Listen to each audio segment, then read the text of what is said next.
aiwa ndichada kutendai muri Zimbabwe nekuda kwesapoti yese yamunotipa pachibanda media nepaSaint TV. Kutaura chokwadi basa remaoko enyu tiri kuriona, uye basa remaoko enyu rinodadisa. Mwari wekudenga varamba vachikuitirai zvakanaka. Mungangoona tichiuya panapa tichingosekerera kudai kureva kuti zvoni mune makonzeresa akusekerera kwachona ndimi. Asi chekutanga kana uri kuonawo Facebook page rakanzi Chibanda Media Saint TV, follow handiti. Also don't forget to subscribe pa YouTube yakanzi Chibanda Media and Saint TV. Tiri kungofamba takadai panyaya yemudhara uyu, hanzi kubatana kune simba, handiti and two are better than one. And ichokwadi tiri kuzviona kuti panapa muri kuita kuti zvinhu zvifambe zvakanaka. Iyo zvino handina kuuya ndega, as always ndiri kufamba naMenas mwana wechibanda. Mr. Chibanda, muri sei? Muri sei sekuru wenyika? Aiwa, tine rugare. Mune rugare reni? Rugare ruripo. Handiti unoona kudai so nyama nemweya zviri pamwe, takatsvukirira totenda Musiki nechipo cheupenyu. Tinokudza Mwari naizvozvo. Baba Chirenji, makasimba here baba? Ndakachengetwa naShe, ndiri mupenyu, ndine mufaro mukuru. Aiwa, tinotenda. Baba, tanga timbotaura, maiziva kuti nditraka here ava mashofe ava? Mashofe aiwa, takadzigarira. Asi ndichiri kugona futi zvakare. Hanzi always a driver. Yes, always a trucker. Yes. Chimbotiudzai kanhoroondo kenyu mchaka. For the sake wangu yekuda kutongozivawo. Makadriver kutanga gore ripi, uye maidriver muchienda kupi, zvichifamba sei muchiunganidza mari yekuti muvake property iri muSeru? Ndakatanga muna 2003. That was August. Ndiri pane inonzi Bindura Haulage. Asi Bindura Haulage taita makore tichifamba nayo yainzi Somona. Taita makore tichifamba nayo yakabva yatitengesa kuSakunda. Kwa baba kwatagwire yuko.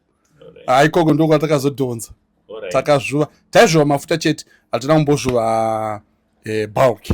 Akanga ari mafuta chete from Beira to DRC. Saka history yangu yekuzvuva motikari idzi handina musi wandazvuva bulk. Ndakangotangira kuzvuva ndiri mupetrol nedizili. Ndo matai specialize petroleum imomo. Ndo mataka specialize tiri. Alright.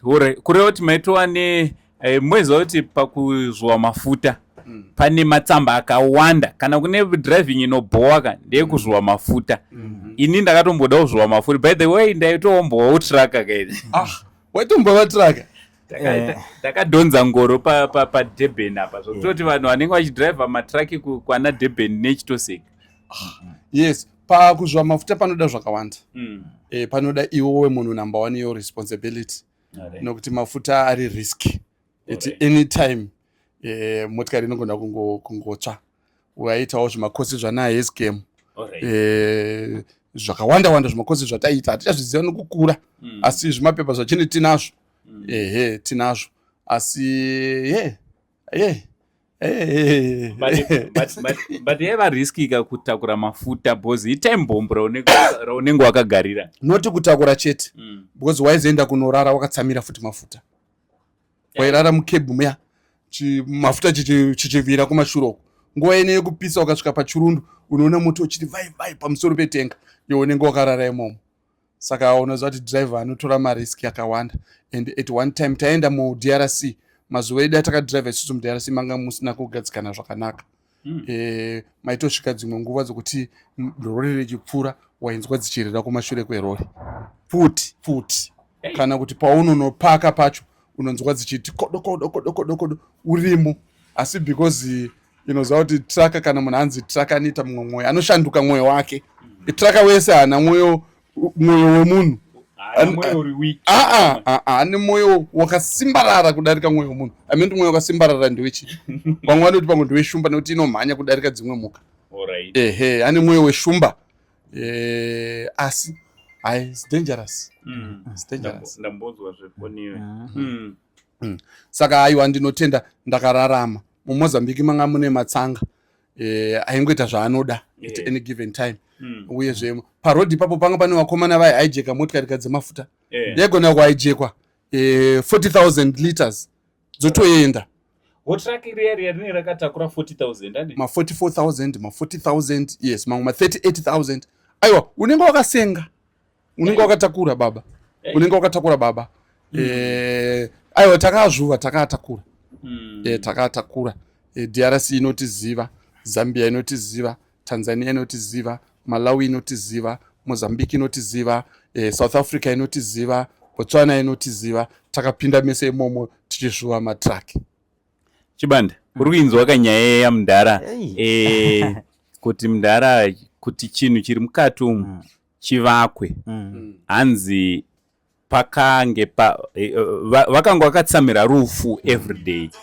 Saka vanhu vazhinji vanogara vachibvunza Chibanda, ameno ndoonoona comment section, vanogara vachiti Mudhara ko varegererei, ndoda kuti mumbopindura mubvunzo iwowo, mubvunzo unouya everyday. Hanzi pamuri kuunganidza 25,000 iyi muri kuregererei kutenga imwe stand movaka kana kuti kutenga imwe imba samwe ka-co-house moigadzira modidi modevelopa pa-co-house yamuchatenga, asi matora 4 years makagara panapa muchiti mukati umu mune zvinhu zvangu. Mungavatsanangurire kuti sei muri kuchuza zviri mukati umu? Uncle Saint, ikandikutaurire mavakiro andakaita musha uyu ndiwo anondipa kuti ndigare pano, kana kuti nyika yandidzotsera mukati memusha uyu handisi kuzoutengesa, nekuti ipapa kana ndakatarisa apa ndinoona kushanda kwangu kwemakore, upenyu hwangu hwese wandakashanda makore angu ese ndichanzi Barnabas Chirenje ndinaona pambapa. Nawo handisina simba rokuzviita zvakare, ndakati ndakwenda pamwe handisina simba rokuisa papi ipapo. Pamusha uyu pane imba yangu yandakapiwa sepackage, yandakapiwa kukwadza neextension, yandakatengesa ndakauya ndakaisa pamusha uyu. Saka mune dzimba ngani? Saka kana ndakusiya mumba uyu ndakuenda kunovaka kamwe imwe imba, ndakusiya dzimba 2 ndakuenda kuimba imwe chete. Ipapa pamba ipapa pane motikari dzangu dzandakatengesa ndichida kuti musha uyu unake sezvauri. Nyika ino inozviziva ndichiuya munomu ndanga ndine D4D yangu tsvuku, aiwa ndaiti ndakaipakapa wainzwa kuti ndini, but zvese izvo zvakaenda pamusha uyu. Saka musha uyu ndine rudo nawo. My whole life earnings, ndingati my whole life earnings, senderesi randaiti ndakawana kana ndakanhonga ndaiisa papi pamusha uyu. Saka this is my whole life. Saka ndichiti handibve ndinogara zvangu makore mana. It was not easy. Uncle Sendi nyaya yawatangarikidza ndibva ndaitaura ndichiburikidza makore mana. It was not easy, but ridzai nditende kuti Mwari vakanga vandigoverawo mukadzi ane rudo. Unoona kuti vakadzi ava vazhinji vevakadzi vasina moyo une rudo vanotiza. Handisi kuti vakadzi havana rudo, vakadzi vane rudo, asi amai vemusha uno, amai Chirenje, baba zvimwe zvinhu handikwanisi kuzvitsanangura, hondo dzavakapindana nadzo, inini ndichipinda nadzo, dzimweni dzenguva vachindimirira ivo vachiita semurume, ine ndichiita mukadzi, nokuti pane nguva dzandakambenge ndada kuti ndidrag ndaneta, but ivo vakamira segamba vakati no, handei mberi. Saka unoziva Uncle Saint, amai vava ndinoda kuti ndigovatenda zvizhinji. Mufunge kana uchitenda munhu hauzotenda iye dunga munhu, unotenda nevabereki vakabereka vakadzidzisa. Saka vanabereki vangu, vanatezvara vangu nanambuya vangu, ndinovatenda zvizhinji vakadzidzisa mwana. 4 years it was not easy. Muchigara panze panapa. Tichigara panze panapa. 4 years vachimhanya kunotsvaga chimbuzi. 4 years vachitsiga mugore yemvura. Mvura taiwana kuborehole riri kumuseum kuna Bulawayo Road, ndiko kunowanika mvura. Saka makore mana iwawo it was not easy kwavari.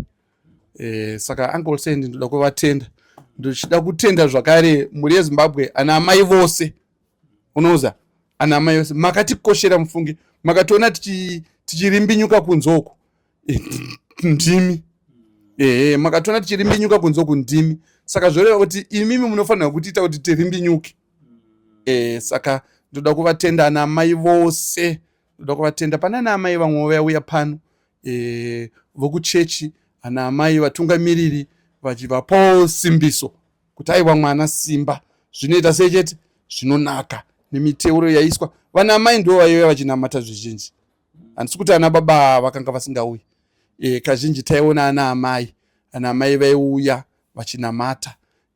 Munamato wakapedzera kuitwa panapa Uncle Send. Pakauya vamwe amai, handichavaziva zvangu zita ravo, vakauya vane 2 kg yavo yemufushwa werepa, vakauya vane madomasi avo, vakauya vane garlic yavo, vakauya vane maonyeni avo, vakauya vane katsapo kehufu wavakati vakatorawo musaga ravo. That is 3 months ago if I'm not mistaken. Vakauya nako vakati izvi ndo zvandinazvo mumba mangu, imi michidyayiwo. Takagara pasi naamai takati Mwari ropafadzaiwo amai vava.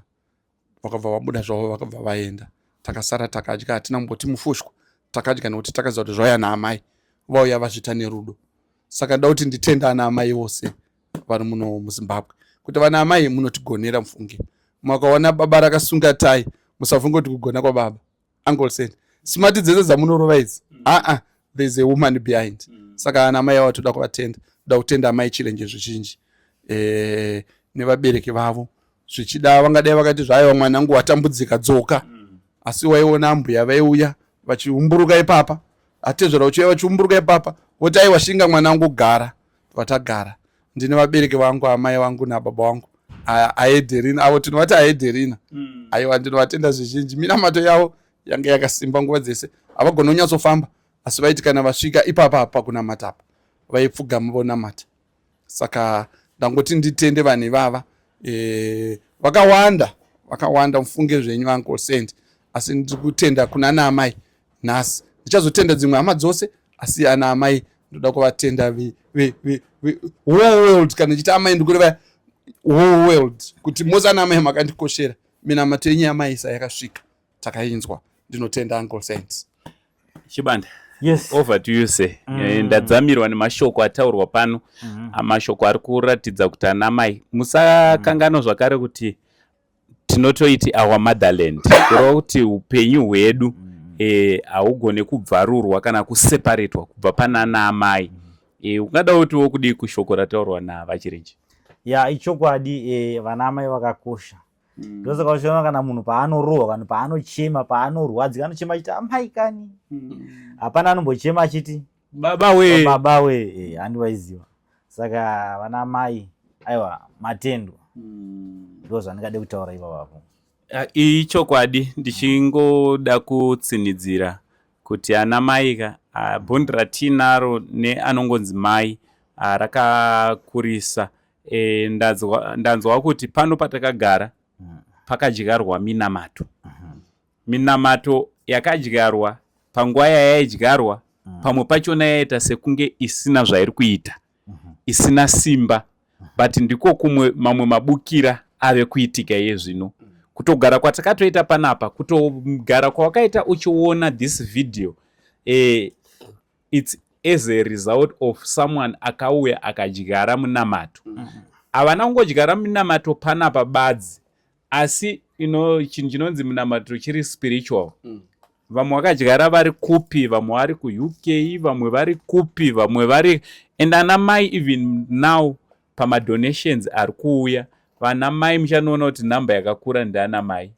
Madzimai ndo vari kuuya, hatisi kuti vana baba, maybe inyaya yekuti varume tiri vashoma here, vana mai vakawanda. Ende Mwari vakazviita for a reason. Ana baba tinotuma ana amai. Saka ana baba varimo muchinhu ichi. Kureva kuti pari kutaurwa zvamai, havagone kuva mai kana baba iwosipo. Ndizvozvo. Saka vakakosha kuti nzi amai ndi baba.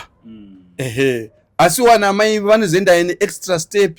Pane pamwe pavanonzi enda munotenga kanyama, ubva waziva kuti aiwa tine dambudziko riri mukati memusha wedu, ubva watenga tumavegetable baba vasingazivi ubva watika $5 kasara eka ndikandi kudambudziko rina achirenje asi inenge yabva kuna baba asi amai vanozoziva kuti yofamba sei saka toda kuti vana baba varimo muchinhu ichi asi ana amai aiwa muri pamberi nokuti munombotora dzemuriwo mosacrifice kuti mhuri dzidye mavegetable muchikanda kudambudziko. Mashoko makukutu. So video rino iri saka tatongori dedicate kune mana mai ende kune mana baba zvakare ndinoda kuti you are the best. Vamwe vanobva vata inini handina mudzimai saangosei kana kuti inini handina murume. Aiwa teerera, nyika inoyi kuti inge iri inofamba, pasi rino kuti pange pari panofamba, umwe neumwe ane pake input yaari kuisa.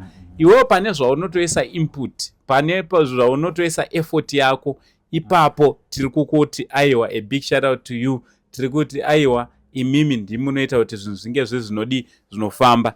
Umwe akambondiudza kuti nyika tichidzidza kuchikoro pane inonzi ecosystem. Pane ecosystem vana vatocontributawo panapa. Ndimanzwa vachirenje vataura vakati pane mari dzenyama panozopeza pakudyiwa muriwo. Pane pamwe pachona panonzi aiwa nhasi atitenge chingwa ngatimbobhekaiwo vana mai vachizama. Ari kutonyanyo ita seanoomerwa neupenyu hwachona vana. Saka vana vedu zvakare varimo muchinhu chachona. Vana varimo muchinhu nekuti ipapa dzimweni dzenguva amai vanofanirwa kubhadharira mwana bus fare kuenda naye kuchikoro. Asi dzimwe nguva vanoti chienda wega. Aenda wega vanzi mhanya nevamwe vachiziva kuti pane pondo yekuenda nekudzoka. Iwo ukanda pondo yachine padambudziko raachirenje. Zvoreva kuti mwana atopinda indirect musacrifice. Ndaifunga ndainzi nevasikana vangu pane umwe wandakati mazuva akapera ndikati no handina mari yemaextra lessons avo vanozoenda vachiita maextra lessons avo. Akanditi dad hamuna mari yemaextra lessons because vana vedu havatende kuti hatina. Saka ndiri kutoona zviri kumeka sense because chandanga ndisina inyaya yekuti kudhiraivha kubva panapa kuenda kwandinogara nekudzoka ramwari rega rega kana ndichiti ndiri kuda kuzonoona vachirenje ndine 40 kilometers extra per day. Kureva kuti ifyo iyoyo ndofunga kana izvozvi muri kuzoona kuti ndiri kundikana. Ane mazuva nichiuya panapa nachibanda kutokundikana iko kwete kuti handisi kuda kutokundikana nokuti unoona kuti wakadhiraivwa nemumwe dhiraivha iwe unoziva kai uri dhiraivha zviri riski. Unofamba uchingotsika mabhireki uchingotsika akaonawo mafuta awanda unenge uchingoita zvese zvese. Saka wakaona wasacrifice kusiya motikari kokupinda motikari yemumwe dhiraivha. That's a big sacrifice uncle sense. Ininiwo zvangu neblink bling yemotikari dzamanadzo mazuva nedzi wakomana handifunga kuti mungade kusiya enyu mamotikari muchifamba nemotikari diki. Ana chipanda vana adiki ka kana ndozvibaba zvedu izvozvo ana chibanda muchitoona ndozvibaba izvi ndozvibaba zviri hambo chete but pane munhu akandiudza akanditi chibanda chibaba anzi chibanda chibaba simbi hombe. Regai ndimbokuonesai chibanda. Hatizotaure panyaya dzemaassets. Pandofunga ndakambokuudza kuti chakati nechakati nechakati chachibanda yotorimota ndizvozvo. Saka chibaba ichi aiwa tinotova respecta kana muindustry kune vanovaziva so closely vanotokudza kuti aiwa chibanda ndo vanhu vacho. Tinotenda vachibanda nokuti munoramba muchititsigira. Rambai muchititsigira. Munozikanwa ndakakunzwai kumatombo. Aiwa tinotenda Mwari. Saka hama dzangu kana muchiona baba chirenje vakagara pagedhi mune musha uri mukati umu. Musha iwowo ndo wavari kuti aiwa uri priceless. Ndozvingotaurwa navachirenje. Musha uri muserum kwavari hausisiri musha une price. This property is priceless. So giving back this property kuna vachirenje munenge mavadzorera upenyu hwavo. Saka matoona tadzoka panapa zvakare tiri kuti $1 will make a difference. Yes. $5 will go a long way. Your 10 years, your $100, your 1,000. Hakuna amount iri kunzi iri too small. Number ndo dzataisa pa screen dzakanzi Eni Betson. Mukuru maremittance ese kana achiti maremittance ese kuna ana Remitly, vana World Remit, vana Mama Money, vana Western Union. All those channels dzamoshandisa kusenda mari you can use to send kune zita rapo rakanzi Eni Betson. Also tine GoFundMe link rakacreatwa na anonzi Give Mochari. Vanhu vazhinji vanga vachinetseka kuti ko anonzi Give Mochari ndiani? No, ndiye creator, ndiye akati createra GoFundMe. So we just want to say a big shout out kuna Give Mo. Muzukuru wangu wepedyo Mfunge. Rudo rwainaro runotishamisa, Mwari wekudenga kuitire zvakanaka. Beneficiary vanhu vanga vachifunga kuti pachange pane zita raBarnabas Chirenje. Hapana zita raBarnabas Chirenje. Tatinatsotsanangura for the sake yevasiri kunzwisa kuti ko chichiri kuitika. Kuna umwe munhu ari kungoda information iyoyi kuti aite donation. Barnabas Chirenje haapo, but story yake ndo iripo. If you go pa GoFundMe platform pedu, pane anonzi Charles Mufiri beneficiary. Charles Mufiri ndiye akabereka Barnabas Chirenje, ndiye akamiririra anditi Barnabas Chirenje ndiye wepedyo wekuti mukaisa kuna beneficiary anonzi Charles Mufiri mangoisa kuna Barnabas Chirenje. Saka musavhunduke zvenyu nemazita iwawo, mazita anoita kuti basa rifambe riende mberi. Mr. Chibanda, tinoda kuti tinazopajekesesa futi ipapapo. Chikonzero kuti sei pasina kuiswa zita rakanzi Barnabas inhau yekuti munomu muZimbabwe munomu hatikwanisi kucreata GoFundMe. GoFundMe inokwanisa kucreata kunyika I think ma-Western ma-European countries. Saka ndosaka takatsvaga hama yedu iri pedyo, iri kunyika inokwanisa kucreata ikokoko kuti tikwanise kuisenderwa mari. Saka ndo mamiriro azvakaita hama dzangu, tati tinge tiri tinojekesa. Saka sunungukai kunge muri muno ita madonations enyu.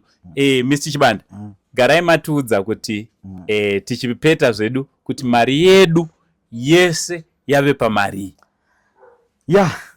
Mari yedu yese tichisanganisira ku GoFundMe, maremities ese, kuna ana EcoCash, kuna ana Mukuru, kuna ana chichi kwese mari yese so far yamadonata yadarika iyo 50% of 25,000 yatiri kuda. Ichangodarika. Ngatingotora kuti yapa 50%. It's 12.6 something. 12.620 something. Ndo patave 12,600.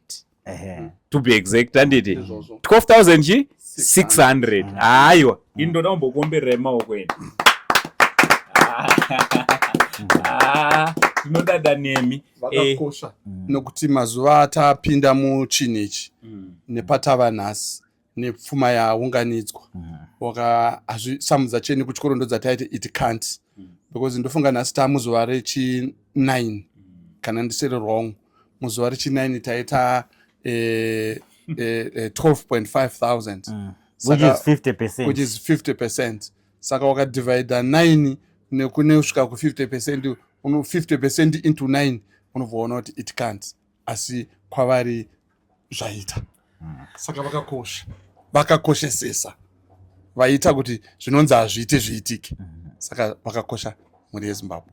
Mwari wekudenga vachitiitira zvakanaka. Saka taapakati nepakati. Saka deadline redu vazhinji vari kuda kuziva kuti deadline redu musi wani, musi wa13 November. Anditi 13 November tinofanira tane 25,000 US plus. Anditi musi wa13 right? Kureva kuti musi wa14 mangwanani tiri kufanira kutora mari iyoyo vachirenje voita zvavari kufanira kuti vadii vaite. vazhinji vari kuti manje mari yacho hazvizo. Aiwa, pane magweta anozikanwa nemukurumbira vari kufamba navachirenje. Saka panyaya yekuti mapepa anofamba sei, zvese zviri kuitwa zvakanaka, Mwari wekudenga vachitiitira zvakanaka. Asi vanhu vari kubvunza kuti tiri kuda kumbonzwa stori yehanzvadzi yavachirenje. Pane vamwe vakandibata zvikanzi makati promisa, hamuwanzi kuti mukapromisa mungozoti zi. Chibanda, stori yehanzvadzi yachirenje ka ngatimboimirei. Alright. Tine evidence yatiri kuita sei, yatiri kuunganidza. So far taane about 80% of the evidence, if I'm not mistaken. Saka da kuti ingosvika chi pa 100% evidence.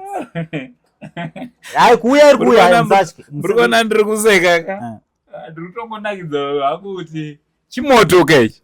Aiwa, hachisi chimoto. Kana evidence iripo zvinhu zvakaitika, hachisi chimoto. Mameseji aripo. Chibanda media. Amani makaziwa kakasroga ndingange Chibanda media reporting as it is. Tongo reporter sezvazviri. Tongo kungo amplifier zvinhu zviri chaizvo nemo. Vachirenje muri kutoa kudini nyaya iyi? Tinoona kuti tinenge tasvika kupi, nokuti iko zvezvi tiri muprocess. Vazhinji vari kuti izvo dzidzai kuregerera, anditika. Asi hatisi kuti nyaya yasisi yaiswa aside, asi tiri muprocess yokudzidza kuregerera.